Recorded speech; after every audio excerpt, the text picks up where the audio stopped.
Hello guys, welcome to my channel mathematical Guruji. आज इस long video में हम लोग डिस्कस करने वाले हैं हमारे क्लास 10 एनसीईआरटी मैथमेटिक्स बुक के जो चैप्टर नंबर 8 है उसके एक्सरसाइज आज हम लोग डिस्कस करने वाले हैं।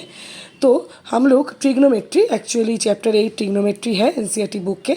तो सारे जो फार्मूला एक्सप्लेनेशन सब कुछ मेरा किया हुआ है। मैं 8.1 एक्सरसाइज कर रही हूँ अभी सॉल्व। 1 नंबर सम ऑलरेडी मैं कर चुकी हूँ, जाके देखिए।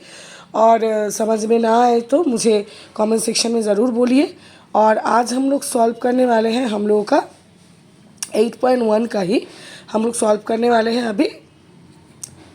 आज हम लोग सॉल्व करने वाले हैं हम लोगों का 2 नंबर सम। तो स्टूडेंट्स, ये जो एक्सरसाइज है, इस एक्सरसाइज में मैं फार्मूला के बिना कर रही हूँ, रेशियोज पकड़ के कर रही हूँ, पिथागोरस के थ्योरम के हेल्प से कर रही हूँ सम्स, जो कि पहला एक्सरसाइज में उसी तरीके से हम लोग कर रहे हैं। फार्मूला यूज़ करके कर सकते हैं, अगर एग्ज़ाम में दिया जाएगा तो जहाँ पर फार्मूला हम लोग यूज़ कर सकते हैं वहाँ पर हम लोग करेंगे। पर अभी हम लोग ये जो 8.1 हम लोग सॉल्व करेंगे, वो मैं जैसे कर रही हूँ वैसे ही हम लोग सॉल्व करेंगे इसको। हम लोग ऑलरेडी 1 नंबर सम का 1 और 2 हो गया है हम लोगों का। अभी 2 नंबर सम आज हम लोग सॉल्व करेंगे। तो 2 नंबर सम में जो है यहाँ पर डायग्राम दिया हुआ है, तो वही डायग्राम को हम लोग कॉपी में यहाँ पर पहले कॉपी कर लेंगे। तो यहाँ पर जो डायग्राम दिया हुआ है, एक राइट एंगल ट्रायंगल का डायग्राम दिया हुआ है, देखिए। तो इसका नाम है, ये पॉइंट है P, ये पॉइंट है Q, ये है R, और Q पॉइंट पे दिया हुआ है 90 डिग्री। ये 12 सेंटीमीटर है और ये 13 सेंटीमीटर है। जो QR है उसको हम लोगों को तभी पिथागोरस के थ्योरम से निकाल लेना है। तो अगर निकाल लेना है तो कैसे निकालें हम लोग को ऑलरेडी पता है according to Pythagoras theorem.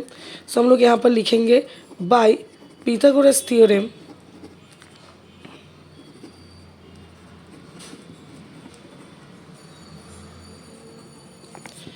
O Q R का स्क्वायर हो जाएगा हाइपोटेन्यूज का स्क्वायर माइनस अनदर साइड का जो स्क्वायर है। हम लोग किसी को भी अभी बेस या परपेंडिकुलर नहीं बोलेंगे, क्योंकि अकॉर्डिंग टू हम लोग का ट्रिग्नोमेट्री जो एंगल को हम लोग बेस एंगल में ले रहे हैं उसके जो पास में जो साइड होता है उसको हम लोग लेते हैं बेस के हिसाब से। तो यहाँ पर हम लोग ऐसे नहीं बोल पाएंगे। तो यहाँ से मैं अगर क्यू आर निकालना चाहूँ तो क्या होगा, root over of P R यानी कि हम लोग का है 13 का स्क्वायर, कि पी क्यू यानी कि है हम लोग का 12 का स्क्वायर, इतना सेंटीमीटर, यानी कि हो गया हम लोग का 169 माइनस 144 यानी कि रूट 25, यानी कि हम लोग का हो गया 5 सेंटीमीटर। ये रहा हम लोगों का क्यू आर 5 सेंटीमीटर। अब हम लोगों को क्या पूछा गया है, क्या निकालने के लिए बोला गया है, वो हम लोग देखेंगे। यहाँ पर बोला गया है कि हम लोगों को tan p minus cot R निकालना है। तो चलिए लिखते हैं tan p minus cot R. तो tan p मतलब, tan मतलब हम लोग ऑलरेडी पढ़ चुके हैं। tan का मतलब है हम लोगों का tan का मतलब है हम लोगों का जो है कि P से हम लोग ले रहे हैं ये। अच्छा, पहले tan का मतलब हम लोग जानेंगे। tan का मतलब है परपेंडिकुलर बाई बेस। तो tan किस एंगल के हिसाब से हो रहा है, P एंगल के हिसाब से हो रहा है। तो P एंगल अगर हम लोग लेके कर रहे हैं, P एंगल हम लोगों का बेस एंगल है। P अगर बेस एंगल है तो ऑब्वियसली PQ जो है इस हिसाब से हम लोगों का बेस हुआ। तो PQ को हम लोग यहाँ पर बेस ले रहे हैं tan P के टाइम पे। तो हम लोग का परपेंडिकुलर कौन हो जाएगा, परपेंडिकुलर हो जाएगा QR। तो मैं यहाँ पर लिख रही हूँ एक बार, QR परपेंडिकुलर बाई बेस यानी कि PQ माइनस कॉट R। तब हम लोग को R को लेना पड़ेगा बेस एंगल। R अगर बेस एंगल है तो हम लोग का हो गया QR, हो गया हम लोग का बेस।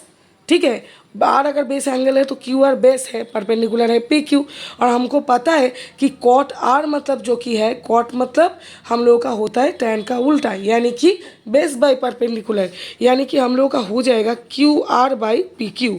यानी कि दोनों ही तरफ हम लोगों का आ रहा है 5/12, दोनों ही तरफ आ रहा है हम लोगों का 5/12। तो यानी कि ये कट जाएगा और हम लोगों का जो आंसर वो आएगा हम लोगों का 0। तो यहाँ पर हम लोग पूरा कैलकुलेशन किए हैं और रेशियो के हिसाब से हम लोग बिठाए हैं। tan का रेशियो है हम लोगों का क्या है, tan का रेशियो है परपेंडिकुलर बाई हम लोगों का बेस, और कॉट का रेशियो क्या है, बेस बाई परपेंडिकुलर। उसके हिसाब से हम लोग बिठाए, क्योंकि एंगल्स अलग अलग है उसके हिसाब से हम लोग बेस को लिए हैं। कौन सा बेस एंगल उसके ऊपर डिपेंड कर रहा है कौन सा हम लोगों का बेस होगा। तो इस हिसाब से इसका आंसर जो आया है वो है हम लोगों का 0। तो ये रहा हम लोगों का ट्रिग्नोमेट्री का 2 नंबर सम, जिसका डायग्राम हमारे पास दिया हुआ था, इसलिए हम लोग ये डायग्राम ड्रॉ करके कर लिए।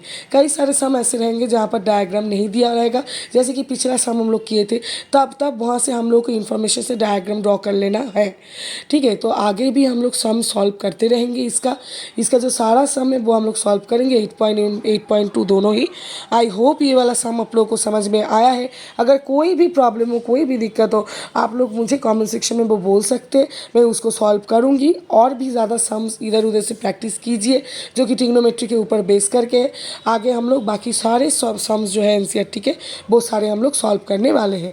तो ये वाला सम ज़रूर आप लोगों को समझ में आया है आई थिंक।